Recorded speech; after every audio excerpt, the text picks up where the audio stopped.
Looking forward to this one. We have a lovely Sanyo VTC-M40. Let's crack on.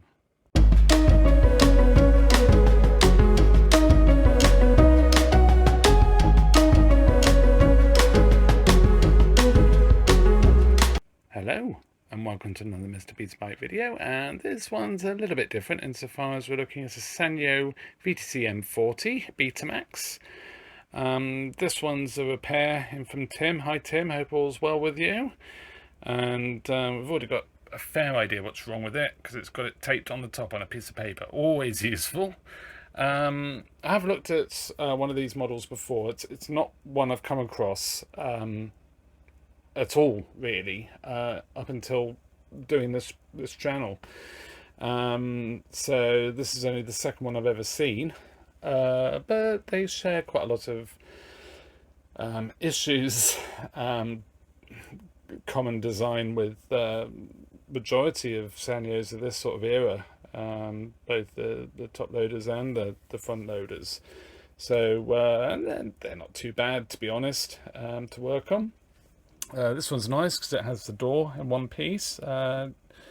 Does almost look as if maybe the door's been replaced, but I could be wrong.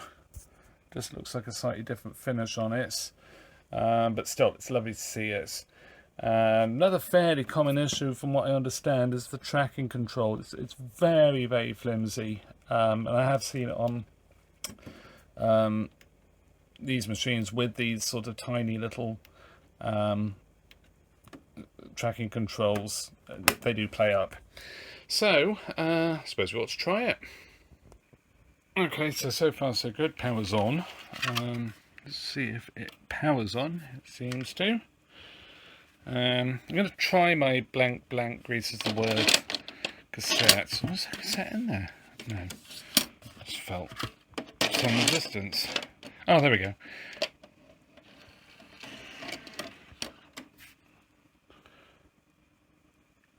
Okay.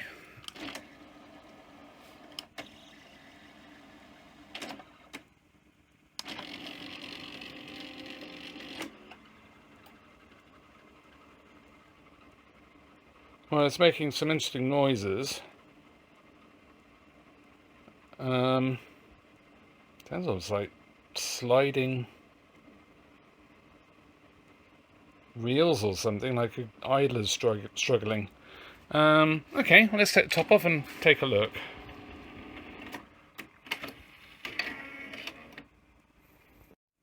Okay, so I've lifted the board. It's just 4 screws.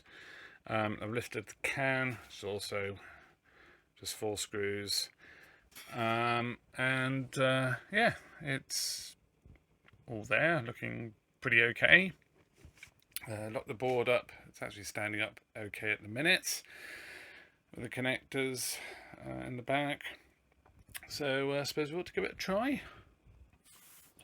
Okay, so here goes. I think I can just push this in without turning it on. No. Do have to.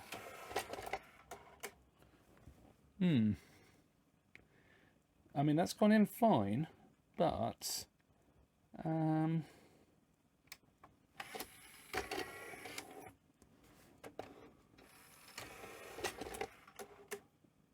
no, I think that's okay. That's looking okay. It's just the way it sort of takes a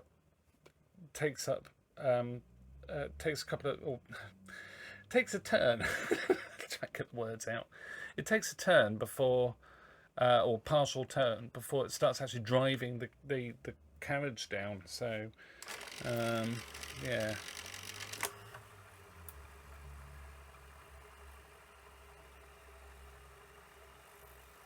Well, it's certainly a bit rough, but it's working fine. I think you could do with the belts being done. I think I've got a belt kit for this. It does sound so noisy under here. It's just squeaking away, and you know, doesn't seem to. Well, I don't know. There seems to be a fair bit of torque there. So yeah, I think probably a service would not go amiss. So yeah, the only other thing is this, which has sort of come adrift and is a little bit all over the place, so I have to just try and relocate that. But yeah, so far so good. What I might do is leave it play.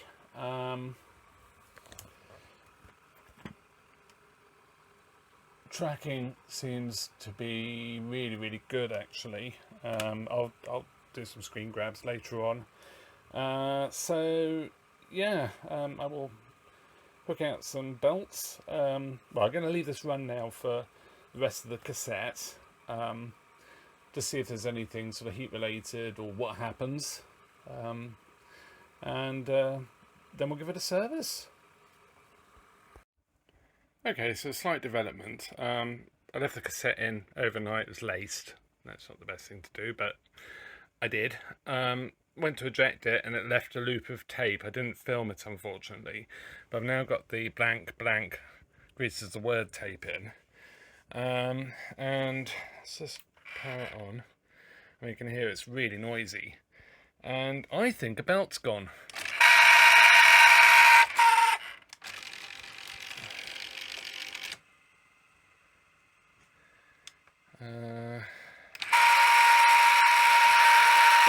It's just screaming. I mean, the motor needs a little bit of TLC as well, but I think the belt's gone. I can't quite see, but I think it has. I can't actually see a belt. So, oh, in fact I can.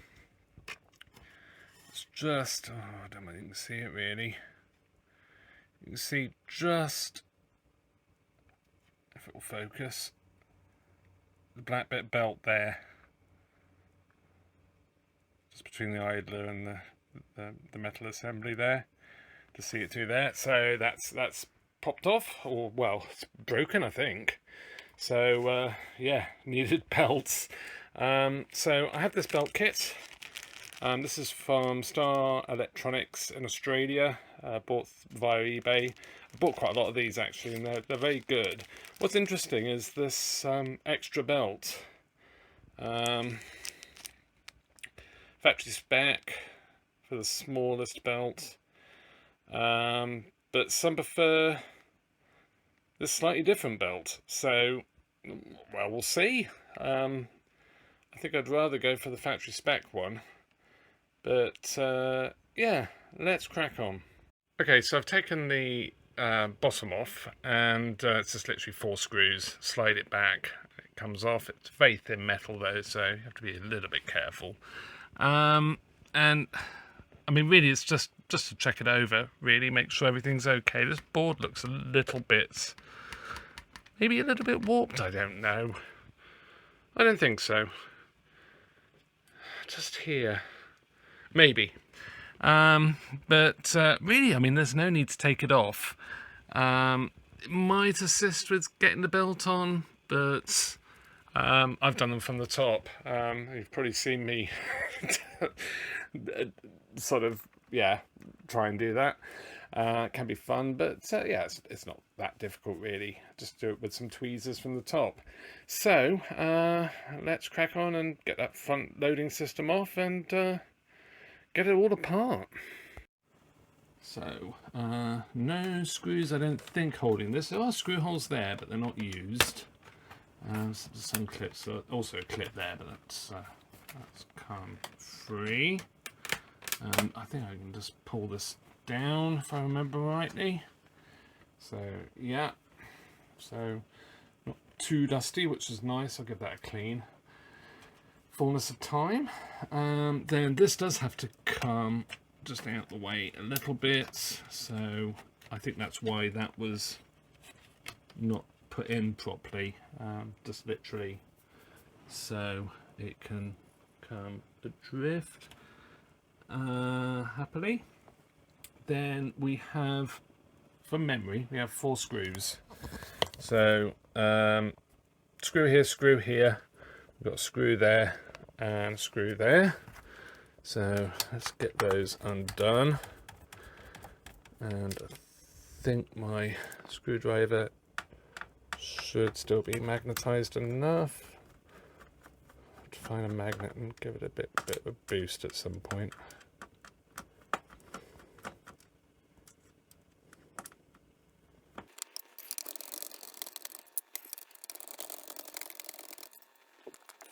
Okay, so let's unplug connector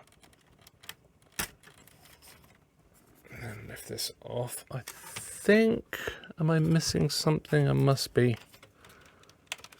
Oh, there are more screws.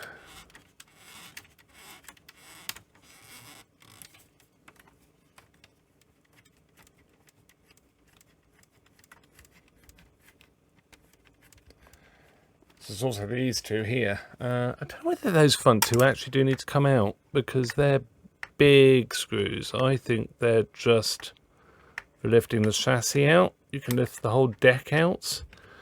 It's these two you need to take out just to get the cassette housing off.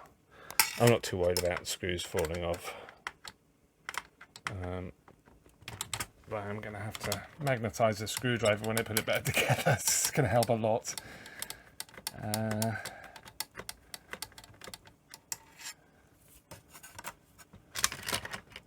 There we go. Yeah, I undid the wrong ones.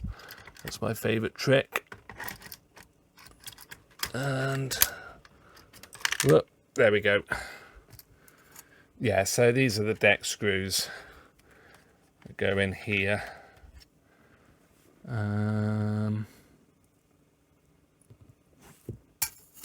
And yeah, they do actually go through the front loading system. That's an awful lot of screws.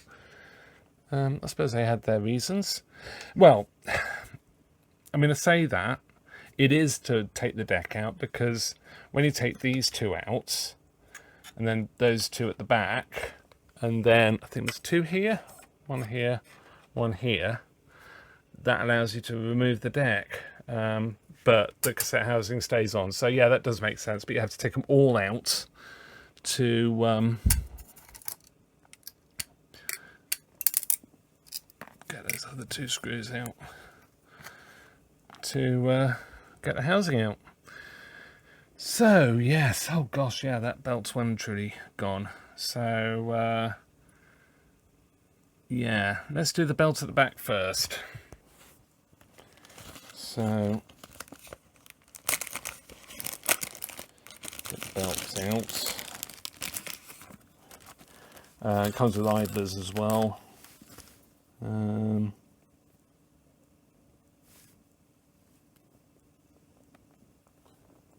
Not actually terribly sure what's going on there. I thought it was some sort of strange idler tyre for a second, but no, it's just the way the belts are cut. Because I'm not going to need all of those. So, we get some tweezers. So,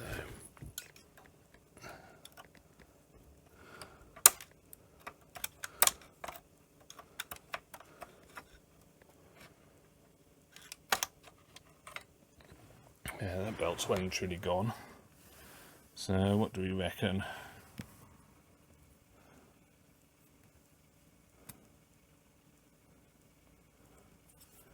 I would say probably that one.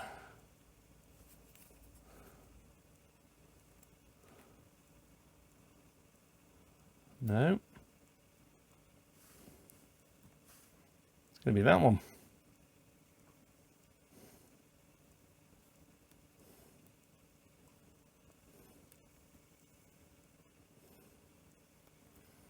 Okay.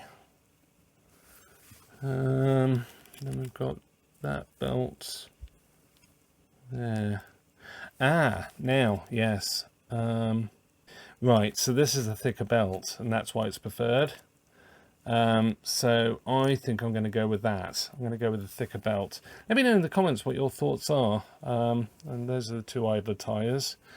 So, but yeah, be interested to hear your thoughts on whether to go for the thicker belt, tiny bit smaller as well, or whether to go for the factory spec belt. But I'm going to be going for that thicker belt because that's just going to be more reliable long term. So yeah, so let's try and get this belt on.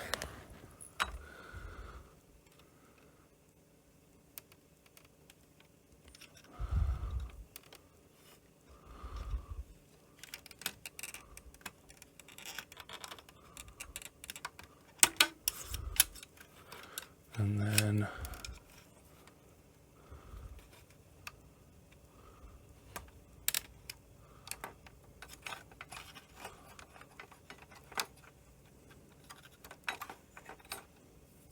that's it. That's on. I don't know how much of that you saw, but that is on. Super. So let's get this little assembly done. So the idler assembly, because you can get the whole idler assembly, this has a lip on it. Some don't, some do. I don't know whether they're interchangeable. Somebody no doubt will let me know in the comments. That'd be really great to know, actually. But this does have this lip. This might be too big. No, that's done it. So literally just get in one small section of the circlip or the E-clip, and that does the job. And yeah, let's get that washer off. Or in fact, I'll leave the washer on and pull the whole lot off. And there should be a washer underneath as well, so you need to watch that. Somebody commented on a video I did previously, where's the washer? Oh gosh. That belt is just, it's actually solid.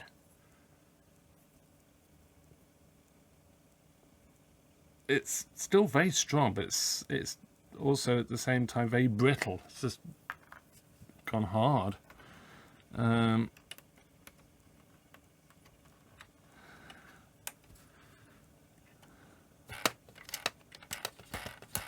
Yeah, you can hear that motor's just so noisy.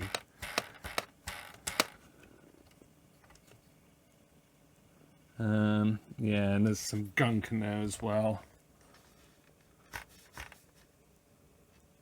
So I need to give that a clean. So lift this off. I'll lift the washer off first because I don't want that disappearing into the ether. And off that comes. And then see here, that's spring loaded as well. So it takes the brakes off. So yes, what I'll do now, I'll do it off camera. Let's clean the gunk off here, and I'll use a little bit of grease, I think, just to try and get that a little bit quieter. I don't know how successful that's going to be, but we'll give it a go. Okay, so I've given it a pretty good clean. I don't think it's perfect, but there's no nasty bits of rubber in there anymore, which is a good thing. And what I'm going to do as well, sort of learning lessons from the Toshibas really, I'm just going to clean these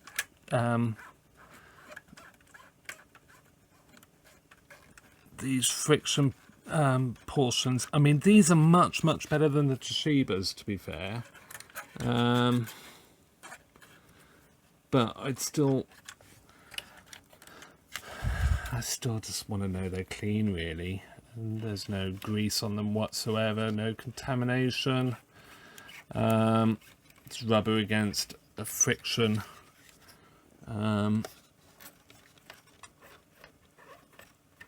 Surface. I mean, they're good, actually. They're so much better than the Toshibas, I have to say. And we'll just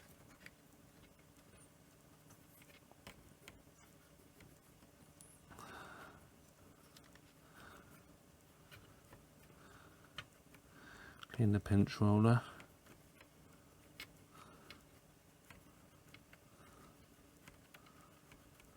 I think we've got it all. Yeah.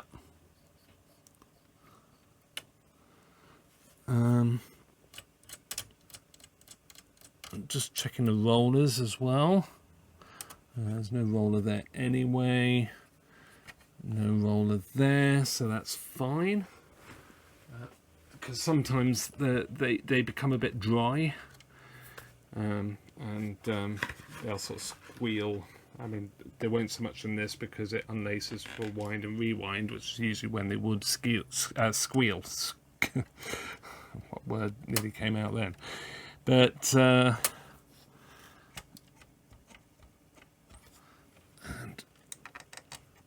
turn that around. Okay, so idlers. So which one goes? They are slightly different, are they? No. Okay, super. Don't want to let that go.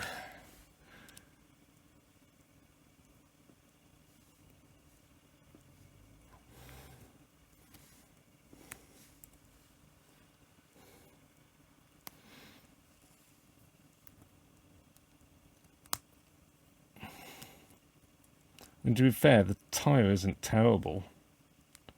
Well, I'll say that it's actually pretty bad. I'm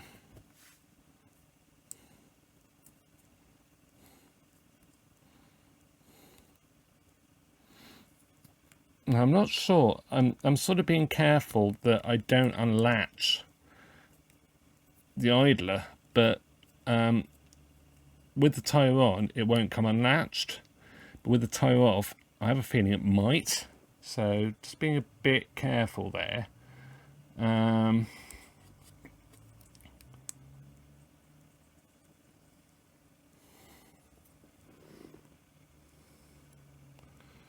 So I'll give this a clean as well. So I'll pop that on. And then the washer. And I have actually put the tiniest amount of grease actually on this as well. Washer. Then this goes on.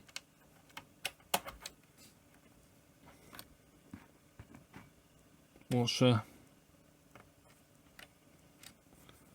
And then we need to do the tyre on this one. Same deal with this. I don't think it would come off, to be honest, once the tyre's removed, but I just don't want to be fiddling about with springs and trying to get this lined up. And I mean, it won't be bad, but if I can avoid it, I'll avoid it.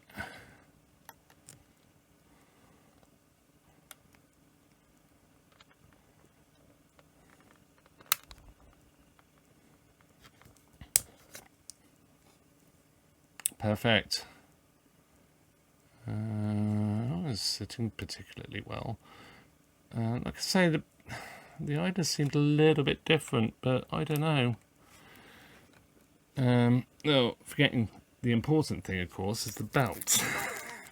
Before we put the top idler on, you have to take the idler off at the top there and get the belt on.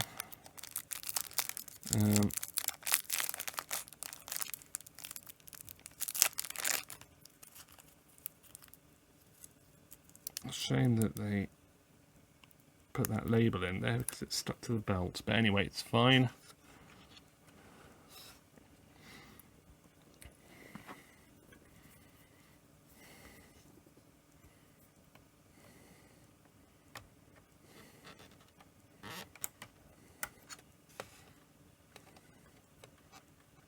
So that's the belt on. Don't know how much of that you saw, probably not much because what it is. And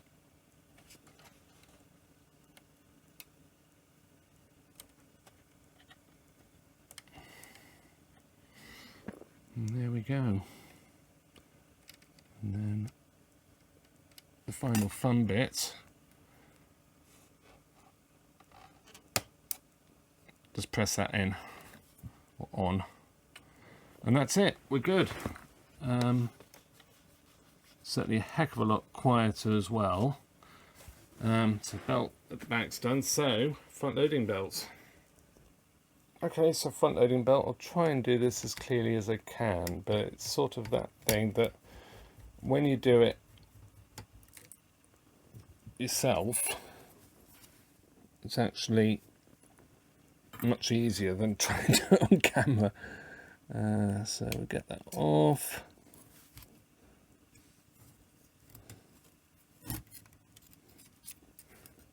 And off there.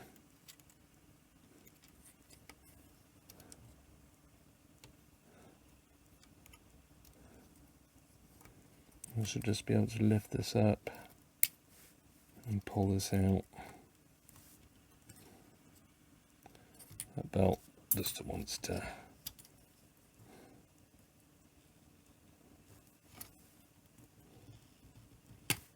There we go. Yeah, that belt needs doing. I'm going to just slacken off this other, oops, screw just a tiny bit. Give me a little bit more working space.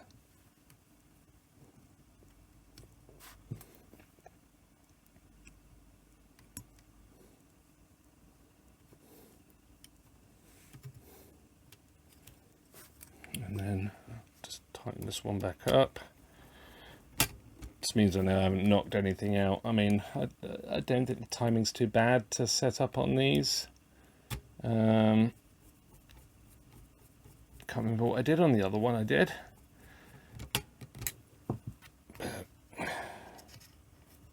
Oh, I managed to pinch the belt. Well done.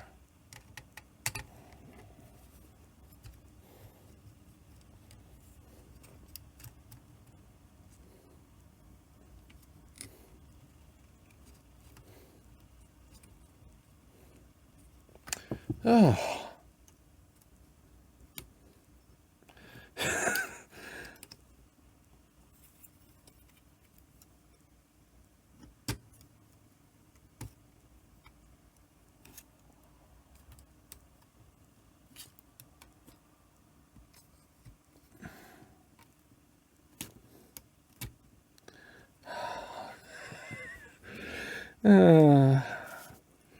Let's try that again.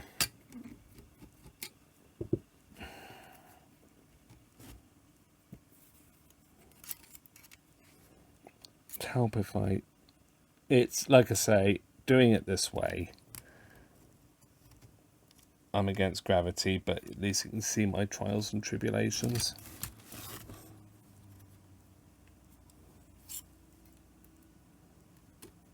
There we go. Oh, I don't know how much of that you even saw anyway. That's all good.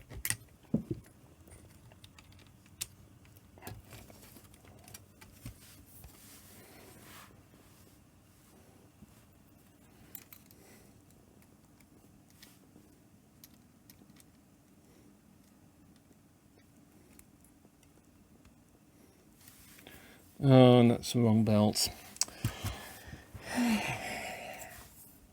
It's the wrong belt anyway. You know, I'm sure I can just take this all off. I'm sure I'm making life much harder for myself than I need to, but, well, hey. Not done a huge amount of these decks. Is this the second one I've ever done? Could be. Probably for a belt change.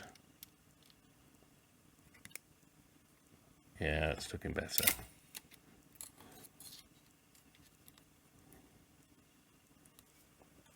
Yes, I had to do it off camera. It's just driving me nuts. But yeah, I just fed it on with the tweezers, but it was sort of making it so it was stable for me to do that. So yeah, so we should be all good.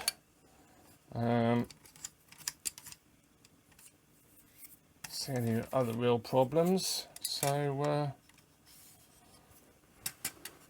let's put it back together. Oh, I want that forward, don't I, so I can get those 2 screws in. Yes, so I'll plug this connector back in.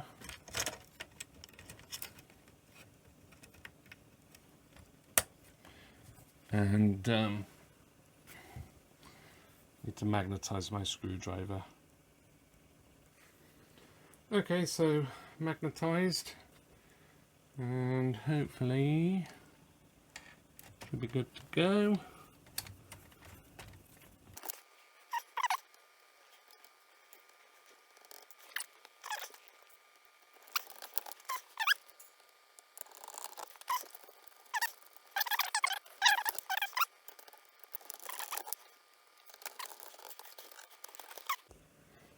Just try and get this board back where it should be.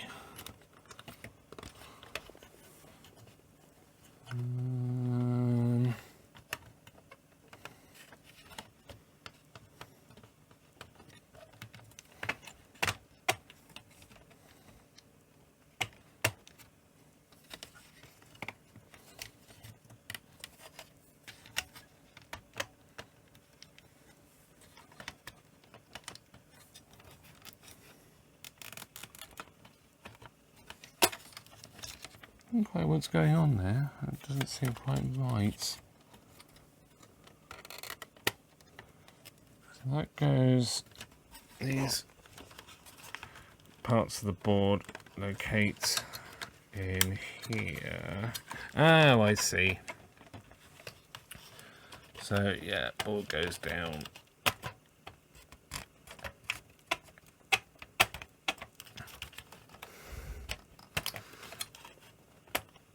There, and it should, oh there we go, slide forward and locate. I'm going to have to jiggle about with that. Oh, there we go, that's where it should be. Surprised the case went on as well as it did, to be fair. Let's press these cables down because this needs to be on top. So yeah, I'm just going to give it well, just the front cover a quick clean, so I won't show that, and yeah, I'll plug it in and give it a try.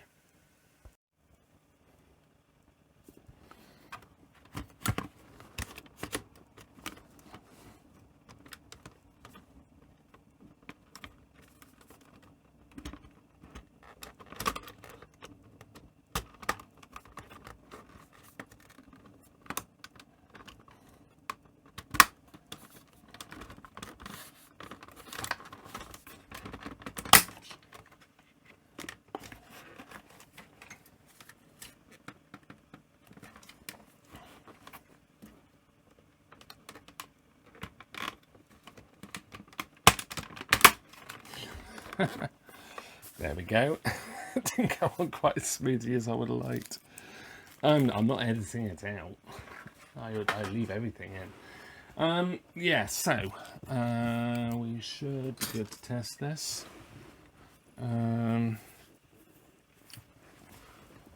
So, oh, the clock's certainly looking much better.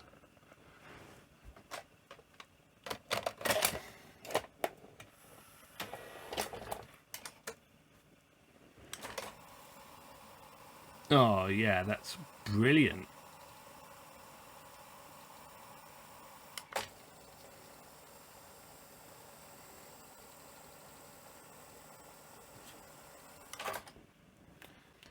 Okay, so let's press play.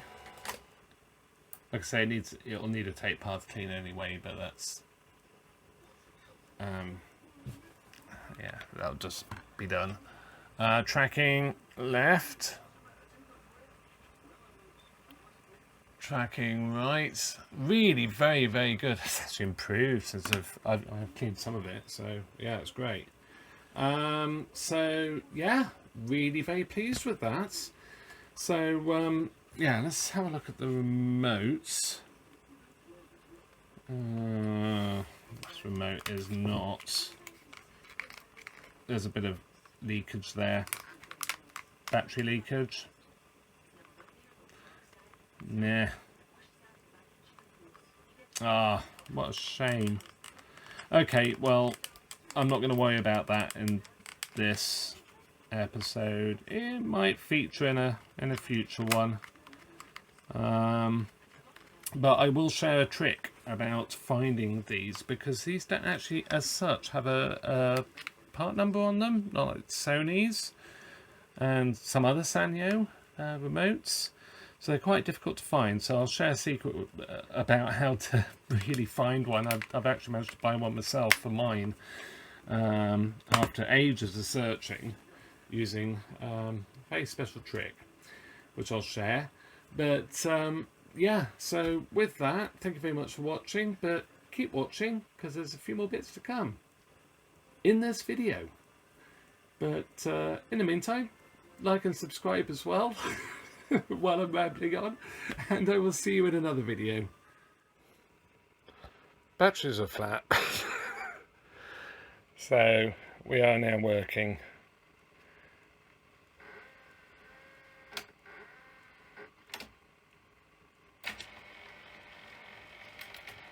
Fantastic.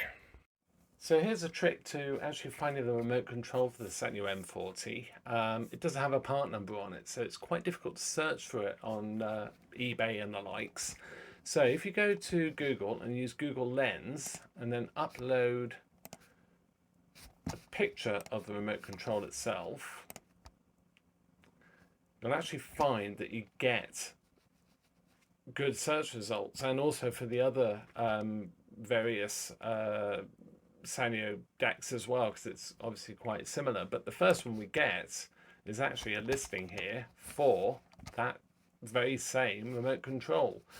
Quite expensive. It's from the US. I have actually managed to buy one myself from the UK using this method, which is great. But you can, you know, keep nibbling away and you'll find one. You'll find one that's cheap enough. They're not that expensive, to be honest, at the moment. And I will put a link in the description to the file that I used, the image file, so you can do your own search, because obviously if you don't have the remote, then it's quite difficult to do the search using a visual of the remote because you don't have it. So that'll be included in the description. And yeah, thank you very much for watching. See you in another video. Bye for now.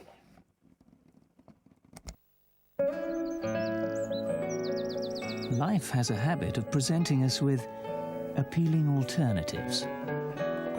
It's not always so easy to make the right decision. Fortunately, when it comes to choosing a mobile phone, here's one you can be sure of. Hello? Nokia, because nothing connects quite like it. Nokia, connecting people.